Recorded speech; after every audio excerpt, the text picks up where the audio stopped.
Selamat malam dan salam sejahtera untuk kita semuanya tentunya. Terima kasih untuk rekan media ya yang selalu update tentang perkembangan-perkembangan yang dihadapi oleh masyarakat, khususnya kasus yang sedang menimpa Agus, Novi, dan Denny Sumargo. Sebelum saya beranjak kepada pokok permasalahan, ini supaya publik netizen tahu dulu ya, bisa membedakan apa itu donasi, apa itu sumbangan atau sedekah ya.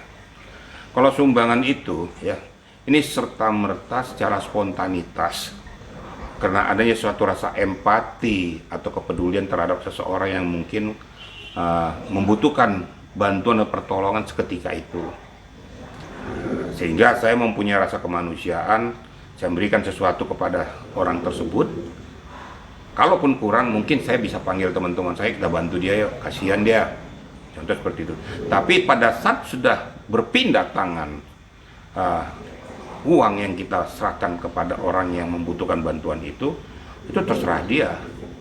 Itu mau digunakan untuk apa. Kalau dibilang dia, saya belum makan, dia pakai untuk makan. Kalau ada kelebihannya mungkin ya tadi, bisa mungkin dia beli bajunya yang sudah sobek, atau mungkin dia memperbaiki dirinya yang sudah kumel, itu terserah, atau untuk disimpan kelanjutan kehidupannya besok.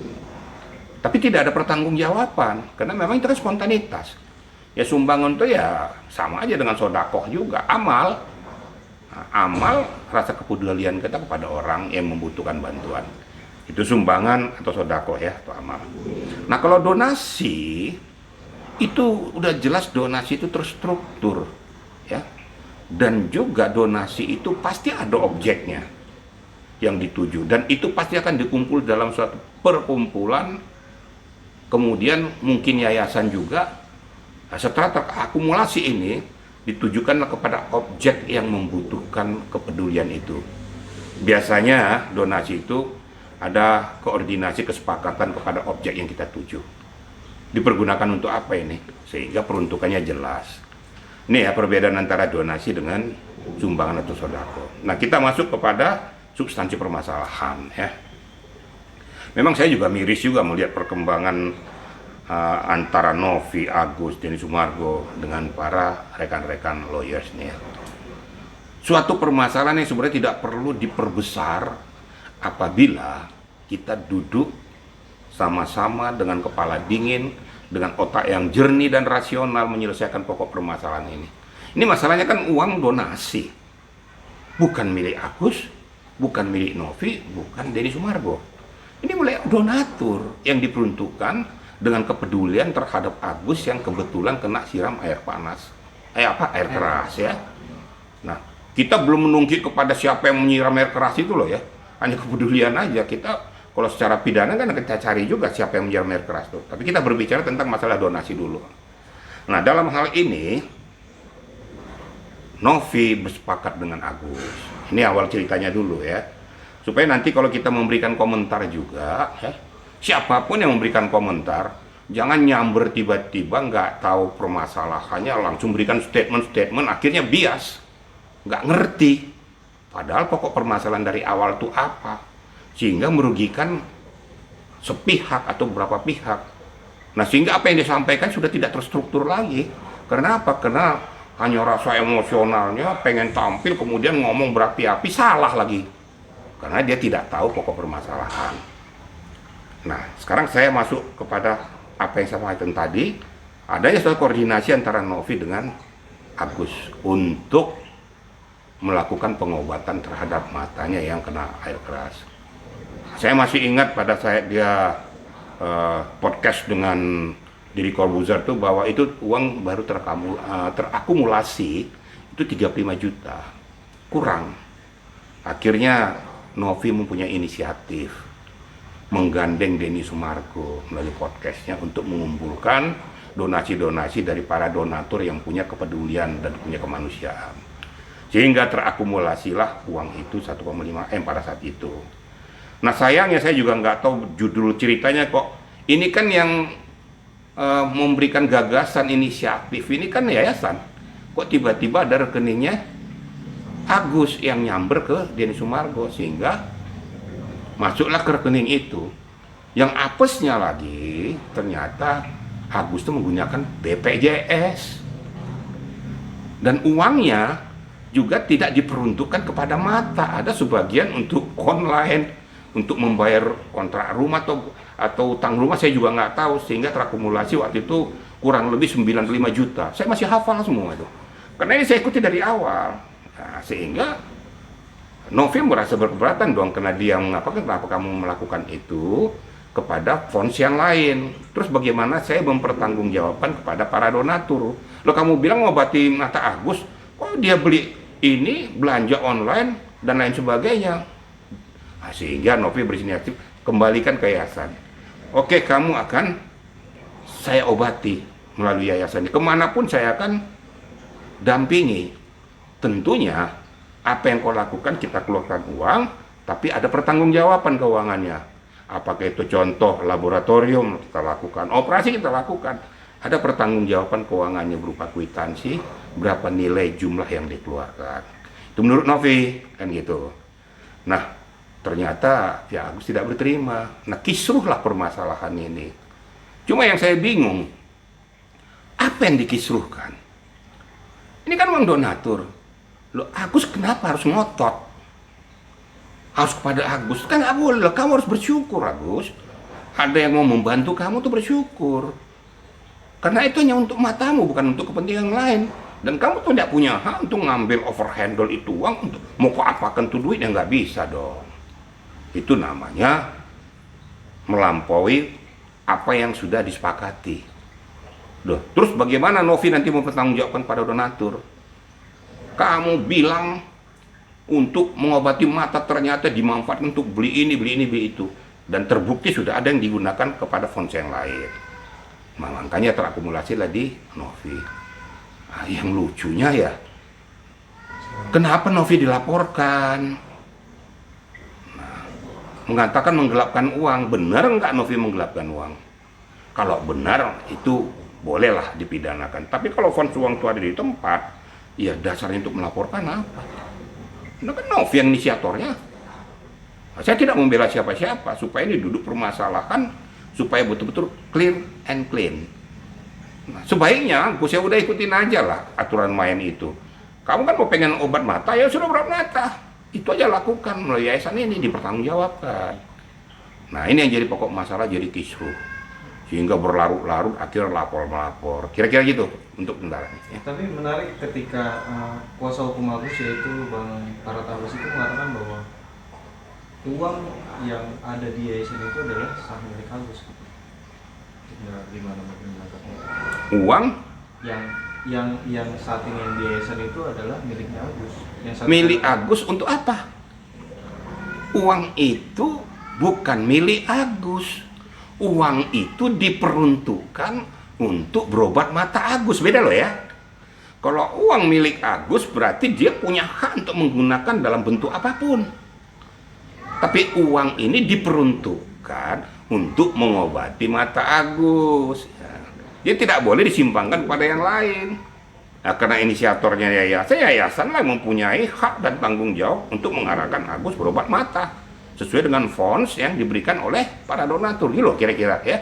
Nah, yang mau dilaporkan sama siapa apa? Ada yang menggelapkan kan enggak? Uang kan ada di tempat. Kecuali kalau uang menguap. Nah, dasar hukumnya apa?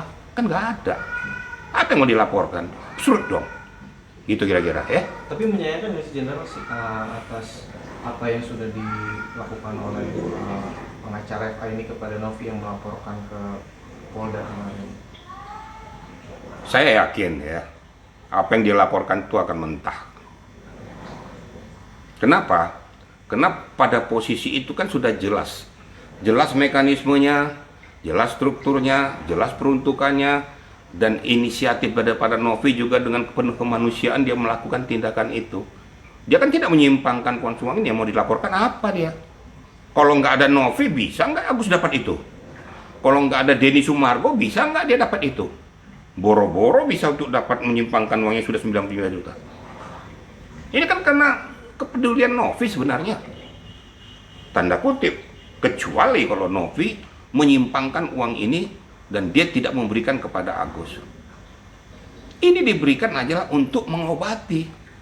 Tentunya objeknya adalah Agus. Itu yang saya bilang harus sesuai dengan peruntukannya. Gitu loh. Jadi lucu, dikit-dikit lapor. Apa yang mau dilaporkan? Gitu loh. Ntar besok-besok Denny Sumargo laporkan. Apa yang mau dilaporkan? Denny Sumargo kan fasilitator. Terus apa? Pidana apa yang kena sama dia? Nah ini kalau kita mau melaporkan orang tuh jangan sembarang melapor. Ada konstruksi hukum yang jelas. Gitu loh. Jadi betul-betul bahwa pihak Polda juga nggak sembarangan, dia akan menelaah semua, menganalisis, mencermati dan melakukan lidik di dalam pokok permasalahannya. Menurut hemat saya sebenarnya sudah lah, nggak usah keras kepala. Kita ini sebenarnya gara-gara ego aja. Ego mau menunjukkan saya bagaimana, udahlah, hukum tetap hukum. Hukum yang positif tetap hukum positif. Jadi jangan kita merasa bahwa kita lebih hebat dari yang lain. Ini yang saya kadang-kadang miris melihat itu. Padahal pokok permasalahan itu hanya di donasi ini. Ya, kalau diselesaikan donasi dengan baik-baik, kedua belah pihak, apa sih yang permasalahkan? Uang-uang donatur kok kita yang ribut? Lucu kan? Nah, saya kadang-kadang geli juga. Saya juga geli juga lihat model Agus kayak gini. Kok manusia ini kok mau diobati kok nggak pernah bersyukur? Sudahlah, terimalah. Ya kamu kalau nggak difasilitasi bisa kamu seperti itu. Bukannya kamu bersyukur, udah terima aja, berobat aja. Apabila nanti ada kelebihan uangnya itu dipertanyakan oleh Novi pada donatur untuk bagaimana kan ya uang ini. Kalau memang donatur ya udah kasih aja kepada yang bersangkutan kan kasihan. Ya sudah serahkan. Tapi sepanjang itu belum berjalan sesuai dengan konstruksinya, karena itu donasi diperuntukkan untuk pengobatan, ya enggak dong. Ya, enak, gue juga mau dong. Kumpulkan donasi, saya pakai, beli mobil gua 1,5 M saya beli Alphard dong. Nah, kira-kira gitu ya. Oke, siap. Kemarin juga ini kan mediasi sudah jalan 2 kali ya. Pertama di Gedung Juang dan yang kedua kemarin di daerah Kuningan. Yang memfasilitasi adalah Bang Krisna Murti. Tapi seiring berjalannya Novi kembali lagi walk out dan mungkin ada beberapa hal yang mungkin tidak sepakat, makanya alasan Novi walk out itu mungkin seperti apa menanggapinya? Jadi begini ya, saya hanya melihat sepintas pokok permasalahannya. Tentu Novi tadinya mau untuk mediasi, dia walk out. Tentu ada critical point yang dia tidak sepakat, tidak setuju, karena akan berdampak kepada dia. Yang saya monitor bahwa nanti penguatan Agus apabila berkelanjutan, tanggung jawab Novi melalui yayasannya untuk mencari donatur yang lain. Lu enak bener. Ya kalau sudah memang habis uangnya, sudah habis. Masa dipaksakan Novi untuk bertanggung jawab kepada yang bersangkutan mencari donasi yang lain lagi? Dari mana? Emang siapa Agus? Emang kepentingan apa dia? Emang hanya dia aja butuh pertolongan, orang lain juga butuh pertolongan. Nah ini menurut hemat saya kenapa sampai Novi itu walk out ya. Pasti ada critical point yang dia tidak sepakati, yang dia tidak inginkan, yang tidak sesuai dengan konstruksi yang sesungguhnya. Nah, lucu ya. Kenapa kok jadi Novi jadi korban? Dia sudah dengan penuh kemanusiaan melakukan tindakan membuang waktu, membuang energi, tapi harus mau jadi korban. Ini juga tidak manusiawi menurut saya ya. Mari kita berpikir jernih, berpikirlah secara rasional, dudukkan pokok permasalahan agar jangan ada yang menjadi korban. Ada istilah bagi saya memberikan orang makan, yang saya berikan makan ini malah menggigit saya. Ini pantas dan layak enggak? Yang saya lihat seperti itu ini sekarang nih. Ya, saya bukan istilahnya kenal dengan Novi enggak, tapi saya merasa simpati. Kenapa kok diperlakukan seperti itu? Enggak layak, enggak pantas dong. Itu menurut hemat saya. Ya. Tapi apapun yang dilakukan oleh para rekan-rekan itu, mereka lah yang tahu, saya nggak mau campur. Karena saya juga mempunyai etika, ya. Jangan kita saling menggigit sesama pengacara. Apa yang mereka lakukan, apa yang mereka diskusikan, mereka yang tahu. Saya hanya berbicara tentang konstruksi hukum yang positif. Untuk meluruskan pokok permasalahan agar jangan bias kemana-mana. Seperti itu kira-kira ya. Oke, tapi sebelum adanya pertemuan itu draft perdamaian, isi perdamaian itu poin-poin utamanya itu yang ngebuat itu kan tim kuasa hukumnya Novi, dan awalnya itu sudah disetujui sama Novi gitu.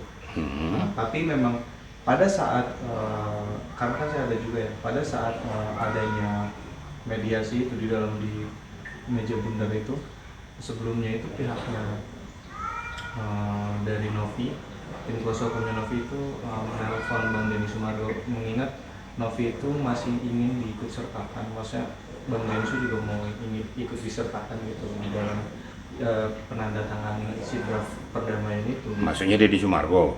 Denny Sumargo dan melibatkan kuasa hukum dari donatur juga gitu di dalam form tanda tangan itu.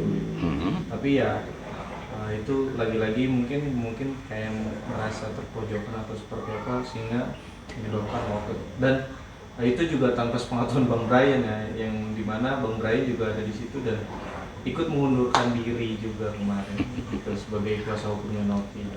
Kalau menurut hemat saya ya, ada 3 pilar yang harus dilibatkan ya. Yang pertama tentunya Novi sebagai penggagas, inisiator. Yang kedua tentunya Denny Sumargo sebagai fasilitator. Dia yang menggagas podcast sehingga mengumpulkan bisa pundi-pundi uang itu terkumpul. Hargai dong. Jangan ditiadakan keberadaan ataupun kepanjangan tangan daripada Denny Sumargo. Karena itu kan semua tuh beririsan. Yang ketiga Agus sebagai objek. Ya. Dalam ketiganya ini ada simpul yang macet. Ya. Tadi yang saya dengar salah satu di antara critical point itu sudah saya sampaikan tadi.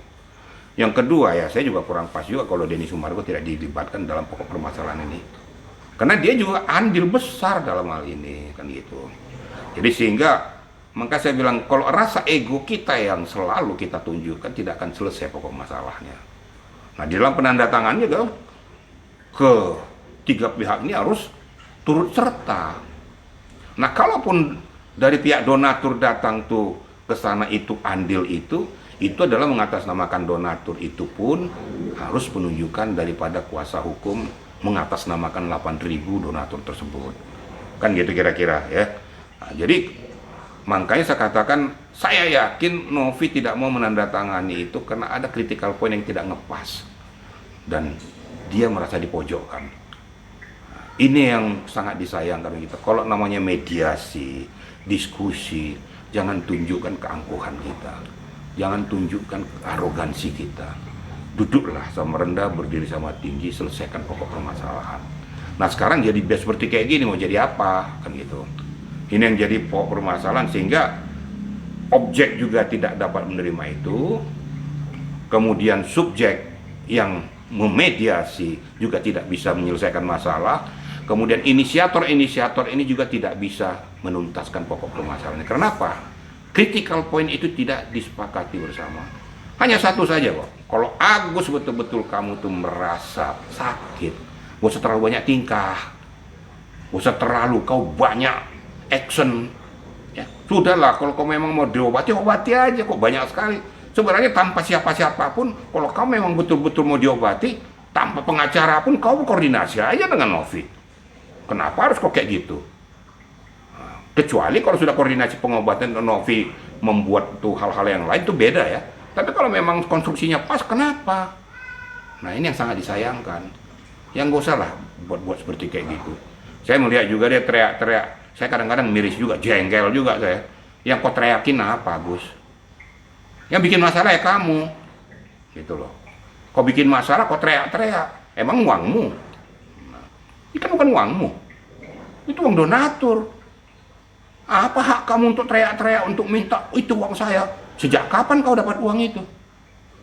Kan uluran tangan orang. Ini yang saya katakan tuh, udahlah Gus, kau tuh merendahlah, nggak usah. Udah ditolong sombong gitu loh. Itu yang sangat disayangkan. Kalau ditolong orang tuh merendah, bersyukur, menunjukkan syukur. Kau dapat kayak gitu ya alhamdulillah gitu loh. Kalau seandainya pun semaksimal mungkin tidak bisa terpenuhi, ya itulah batas maksimal. Tapi kau harus bersyukur. Itu kira-kira. Jadi saya menungki kepada masalah para donatur ini. Ada yang bertanya menggugat ya. Saya analisis pokok permasalahan. Sebenarnya kalau menurut hemat saya, pihak donatur bukan menggugat. Gitu loh. Pihak donatur tuh pengen meminta kepastian hukum penempatan uang tersebut fungsi pada siapa. Sehingga sah secara hukum harus melalui penetapan pengadilan. Sebelum ditetapkan oleh pengadilan, memang sebaiknya yaitu voting tadi, voting donatur secara mayoritas. Setelah tidak didapatkan, nah pihak pengacara daripada donatur inilah mengajukan ke pengadilan, meminta penetapan itu. Sehingga setelah ditetapkan pengadilan sesuai dengan keinginan para mayoritas donatur, tidak ada lagi yang bisa mengganggu gugat. Siapapun, itu sah secara hukum. Menurut hemat saya kayaknya seperti itu ya. Kemarin saya sepintas mendapat itu, makanya mau digugat apa, kan saya sempat ngomong. Tapi saya analis kembali, menurut hemat saya kayaknya sepertinya pihak donatur mengharapkan penetapan yang pasti dari pengadilan. Sesuai dengan keputusan mayoritas donatur. Nah, sebenarnya niat daripada para donatur itu baik juga, supaya jangan bias kemana-mana lagi. Nah, kita lihat begitu ya. Tapi adanya polling itu kan salah satunya kan itu uang itu dikembalikan ke Agus yang ada 3 polling. Terus yang kedua itu kalau tidak salah uang itu diberikan kepada orang yang lebih membutuhkan. Yang ketiga itu uang itu dikembalikan kepada pihak donatur kalau tidak salah 3 polling. Tapi kemarin pada saat saya temuin tim kuasa hukum donatur juga banyaknya pengisian form itu di uang itu diserahkan kepada orang yang lebih membutuhkan. Berarti itu sah-sah aja berarti ya? Ya kembali lagi, para donatur juga kan melihat dengan kacamata pandang yang terbuka, dengan telanjang melihat pokok permasalahan ini. Kok kami sudah membantu kok kisruh? Catat loh, para donatur itu memberikan donasinya belum tentu dia orang kaya. Tapi karena rasa kemanusiaan dan kepeduliannya dia turut membantu. Nah sudah seperti itu, dapat terakumulasi uang yang 1,5 M ini, lah dia aja belum tentu punya uang segitu. Kok malah disimpangkan nggak jelas, malah jadi kisruh, ya mendingan balikin. Nah, mereka juga akhirnya banyak yang tidak ikhlas. Nah inilah yang diminta voting. Kalau memang mayoritas mengatakan digunakan peruntukannya kepada yang lebih membutuhkan daripada memberikan pada orang yang tidak pernah bersyukur, ya sah secara hukum kalau sudah ditetapkan oleh pengadilan. Kira-kira begitu. Lagi-lagi pengadilan ya? Ya pengadilan dong. Pengadilan merupakan kekuatan hukum yang menetapkan sah atau tidaknya uang tersebut diperuntukkan untuk siapa, dan itu tidak bisa diganggu gugat. Kan gitu. Karena yang minta itu kan para donatur secara mayoritas. Agus nggak bisa nolak, Nopi nggak bisa nolak, jadi Sumarno nggak bisa nolak, karena uang donatur. Nah, uang gue kok lo yang ribut. Nah, kira-kira kasarannya seperti itu, ya. Oke. Balik lagi ke mediasi kedua yang Novi walk out kembali itu ya, menyayangkan nggak sih dengan sikap Brian Praneda ini yang tidak lagi menjadi kuasa hukum Novi, dan beliau itu beralasan bahwa sudah tidak sepemahaman lagi dengan Novi gitu. Dengan adanya walkout itu juga dia tidak menduga akan seperti itu gitu, intinya kayak gitu. Ya itu hak dan urusan dia ya. Saya tidak mau mencampuri hak daripada seseorang untuk melakukan langkah tindak lanjut. Tapi kalau saya sebagai lawyers, saya mempunyai etika, saya mempunyai kode etik. Saya tidak sependapat dengan klien bukan pada saat itu. Setelah pulang dia ngomong saya tidak sependapat dengan apa yang kamu lakukan, ya sudah saya mundur lah. Tapi jangan frontal di situ. Kalau saya ya, itu urusan dia, saya nggak mau campur. Saya nggak mau campur. Apapun itu kan hak dia, bukan hak saya. Tapi kalau saya sebagai lawyers, saya akan melakukan itu karena apapun alasannya, namanya klien itu harus dilindungi hak-haknya. Lah berarti kalau seandainya saya melepaskan klien saya di tengah pertempuran, sama dengan saya manusia tidak bertanggung jawab. Itu saya ya. Nah, yang lain silakan saja. Jadi jangan kita euforia, jangan kita merasa bahwa saya tuh melepaskan klien saya terus saya hebat. Tidak. Justru disitulah saya tuh sebenarnya tidak bertanggung jawab terhadap apa yang merupakan kuasa diberikan kepada saya. Masalah saya tidak sependapat nanti dong. Kira-kira begitu. Nanti setelah di belakang, jangan lebih mengedepankan emosional daripada rasional. Itu kalau saya. Apapun alasannya, kan sudah bersepakat dengan klien, ya saya harus menghormati klien juga. Kalau saya tidak sependapat nanti, saya duduk satu meja lagi pada saat menandatangani kuasa, di situ juga saya mengatakan pengunduran diri. Tapi orang tidak ngerti. Tidak tahu ya. Tidak tahu. Ini kan etika, ya. Nah, kalau seperti seenak-enaknya gitu, nanti klien mikir, wah besok-besok gue nggak mau dong katanya kan. Kok seenaknya aja ngeletakin saya. Tahu kayak gitu dulu nggak mau gue kan gitu. Kira-kira begitu ya. Oke. Jadi nih ada juga nih kemarin Alvin Lim siap membela Agus dan menantang Agus dan juga menantang Novi dan juga Denny Sumargo itu 3 miliar asal matanya itu disiram air keras. Tapi mungkin bisa dikatakan Alvin Lim juga siap dihujat netizen atas keputusannya membela Agus. Gimana responnya? Bukan masalah siap dihujat atau tidak, tapi itu arogan. Ya, kita nggak usah kalau ngomong tuh pakai akal sehat. Kita bukan mau perang di situ menunjukkan kehebatan kita. Saya juga kurang sependapat ya. Saya kasih 3 miliar, memang kau aja yang sudah hebat punya uang 3 miliar. Orang banyak lebih kaya tapi nggak sesombong itu. Kita tidak berbicara masalah fons uang, bicara tentang masalah konstruksi hukum. Nggak ada hubungannya saya kasih kamu, saya punya mobil 3 miliar, orang yang punya ratusan triliun aja nggak ribut. Kok sombong banget gitu loh. Kemudian menantang, apa yang menantang? Yang penting kau siram air keras. Nah ini namanya arogan, sombong menurut saya. Nggak pantas ditunjukkan kepada publik seperti itu. Ini bukan karakter daripada seorang lawyers, pengacara yang betul-betul mempunyai etika. Nggak usah lah ya, di atas langit masih ada langit. Jangan kita bikin kesombongan. Pada saat kita menunjukkan kesombongan kita, suatu ketika kau akan jatuh. Pada saat kita menunjukkan arogansi kita, suatu ketika kau akan dimakan. Sudahlah, yang lebih sempurna cuma yang maha kuasa, tidak ada yang kita yang sempurna. Jangan merasa kita merasa hebat sendiri. Kelemahan seseorang pasti dia punya kelebihan. Tidak ada yang sempurna kita. Ya, sama seperti saya punya kelebihan. Saya yakin saya punya kelemahan. Itulah kita manusia. Yang maha sempurna adalah yang maha kuasa. Itu tolong dipegang kita juga para lawyers. Jangan kita mengedepankan kehebatan kita, mengedepankan arogansi kita, mengedepankan seolah-olah kita wah. Udahlah, orang juga tahu kok. Kadang-kadang orang yang jauh lebih kaya tuh senyum dia. Lo baru tahu aja makan bakso aja udah ngomong lo udah makan hamburger. Nah, sudahlah, nggak usah lah. Orang juga bisa kok. Jangan tunjukkan seperti itu. Menurut saya kurang pantas juga, ya. Nggak pantas lah. Makanya saya katakan dari awal, kalau kita memberikan komentar, pelajari dulu posisi kasusnya, pelajari dulu kronologis pokok permasalahannya, sehingga kita tahu mendudukkan konstruksi hukumnya. Tidak kita tiba-tiba nyambur langsung memberikan komen, sementara di belakang tak jelas. Akhirnya orang juga jadi nggak jelas. Ya, untuk apa kita memberikan komentar? Kalau hanya memberikan komentar, hanya menunjukkan siapa saya, nggak usah memberikan komentar.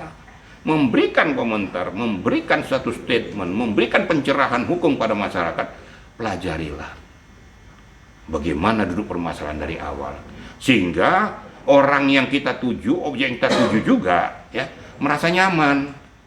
Kalau dia salah, oh ya memang saya salah. Setelah kita lakukan penelusuran, menyelidiki asal muasal daripada pokok permasalahan. Orang yang merasa benar ya jangan juga merasa jumawa.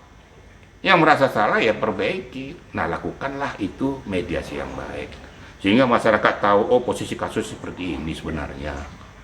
Itu kan tujuan kita untuk wawancara ini, untuk memberikan pencerahan hukum pada masyarakat, bukan menunjukkan saya hebat. Nggak ada yang hebat kita ini. Kamu bodoh. Ingat, pada saat kau bilang orang bodoh, kau lebih bodoh daripada orang yang kau sebutkan bodoh itu. Itu prinsip hukum. Ya. Kenapa kau berani bilang orang bodoh? Memang kau sudah pintar.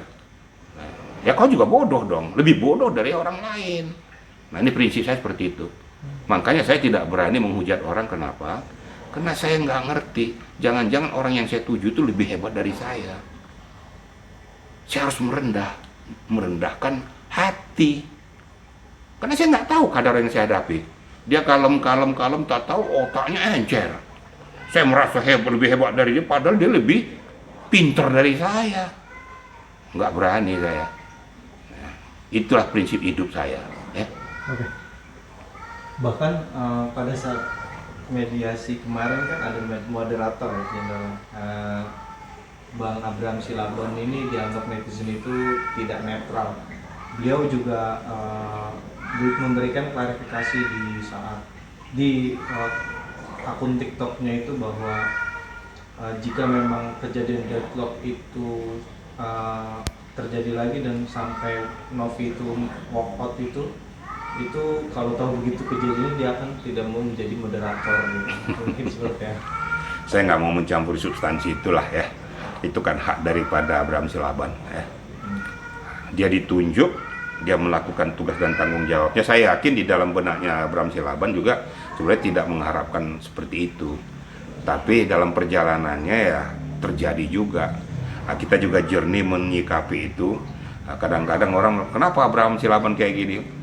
Kalau pola alam pikir saya kayaknya nggak seperti itu juga, gitu ya. Mungkin dia memfasilitasi ini tapi tergoyang oleh ini. Akhirnya dia berpikir kalau saya tahu begini saya tidak mau, kan gitu. Nah, saya berharap juga kepada netizen jangan terlalu cepat juga memberikan statement yang jelek. Saya yakin karena dia seorang presenter juga ya, dia kan bisa membelah kemana. Jadi nggak ada untungnya juga bagi Abraham Silabon untuk berpihak kemanapun. Saya yakin lah. Saya tidak membela Abraham Silabon, enggak. Tapi saya lihat dalam konstruksinya itu dia sudah tidak bisa berbuat apa lagi karena di sini terlalu ngotot begini, ini terlalu ngotot begini. Padahal di dalam konsep in mind dia tidak seperti itu. Tapi seolah-olah tergiring oleh situasi, seolah-olah padahal bukan maunya dia. Nah, saya harus luruskan masalah juga ya. Benar katakan benar, salah katakan salah. Ya, jadi mari sama-sama kita berpikir jernih, mari kita berpikir betul-betul secara rasional gitu ya.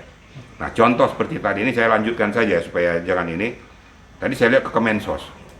Nah, ini yang saya katakan, pada situasi yang kisruh dan riuh ini dibutuhkan keberadaan lembaga negara.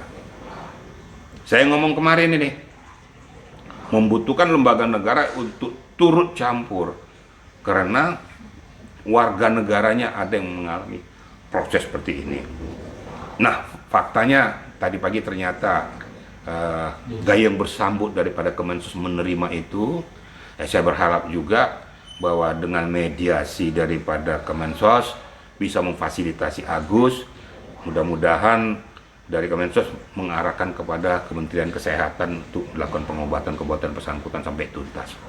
Menurut saya lebih hebat lagi. Sehingga, nah kembali lagi, uang donasi ini bisa digunakan kepada orang-orang yang lebih membutuhkan secara faktual.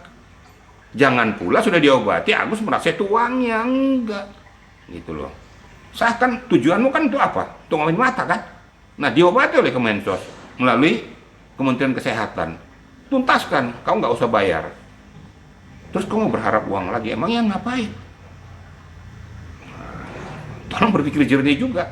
Jadi nggak usah kejar-kejar uang lah, kejar bagaimana mata saya supaya sembuh. Nah, sekarang sudah terjadi ini. Apabila ini sudah ditindaklanjuti Kemensos, tidak ada lagi alasan mengatakan uang ini milik saya. Nah, nanti donatur dari pihak Pablo nanti itu, inilah yang diminta penetapan pengadilan untuk menetapkan sahnya uang itu diperuntukkan untuk siapa. Sah secara hukum ditetapkan oleh hukum melalui pengadilan. Mungkin begitu keterangan saya ya. Ini kan respon dari Kemensos tadi pagi itu sudah direspon lagi dari pengacaranya Agus nih, Bang Farhat. Beliau menulis di kanal story-nya itu, Pak Menteri ini belum paham dan ngomongnya ini masih ngambang sana ngambang sini. Semoga Pak Menteri bisa menyadarkan setan biar bertobat. Kalau saya sih proses aja tuh yang open donasi uangnya kita uji hukum aja, boleh nggak Menteri sita atau yayasan tahan atau si sombong bagi-bagi habis, salam aja. Harusnya yang diterima Menteri orang buta, bukan orang yang kuasai atau mau bagi-bagi uang donasi orang buta. Gimana tanggapannya? Saya kadang-kadang lucu, sudahlah apa yang mau disampaikan oleh yang bersangkutan itu urusan dia lah, saya nggak mau campurin. Nah, itu kan hak dia untuk berkomentar, silakan saja. Tapi menurut hemat saya, apa yang sudah dilakukan oleh Denny Sumargo dan Novi menghubungi atau meminta fasilitator dari Kemenkes sudah pas itu. Udah pas Kemenkes muncul, pas dong. Karena memang ini kan status sosial masyarakat. Dan nyatanya gayung bersambut daripada Menteri Sosial dan Wamennya menyambut mereka dan memberikan suatu statement itu. Nah, mudah-mudahan ini akan berkoordinasi dengan Kementerian Kesehatan. Kan tujuannya kan untuk itu. Kalau kita berpikir jernih, ya, tujuan Deddy Sumargo dengan Nurdin itu apa ke sana? Berarti kan untuk khusus ke Agus. Nah, apalagi dipermasalahkan? Kok dipermasalahkan masalah yang lain-lain? Jadi nggak cocok kepada konstruksinya. Nah, itu urusan dia, bukan urusan saya. Saya nggak mau mikir lah. Ya, saya hanya berbicara tentang konstruksi saja. Jadi kalau sudah dilakukan, ternyata yang bersambut dari Kemensos, Menteri Sosial melakukan satu langkah tindak lanjut, berkoordinasi dengan Menteri Kesehatan, kemudian si Agus dibawa, diobati matanya, tuntas, clear and clean. Mau apa lagi? Uangnya kemana? Ya uangnya sudah sesuai dengan hasil daripada penetapan pengadilan aja. Makanya jangan ribut gitu loh. Kalau sudah dibantu oleh orang itu, nggak usah ribut. Apa yang diributkan dari uang itu? Uang Agus kagak, uang Nopi kagak, uang Denny kagak, uang pengacaranya juga enggak. Yang diributkan apa? Kok sudah dilakukan langkah-langkah yang baik kok dibuat bias? Persoalan kecil diperbesar. Maka saya bilang, kita mengurangi ego. Jangan egoisme kita yang selalu kita kedepankan. Pada saat kita meledak-ledak tapi tidak jelas konstruksinya, orang kan jadi ketawa nanti. Nah, ini ngomong atau lagi ngelindur. Akhirnya orang menilai kita jadi negatif. Udah baik aja kita jadi negatif, apalagi nggak baik. Gitu loh. Kan gitu. Itu kira-kira yang perlu sampaikan.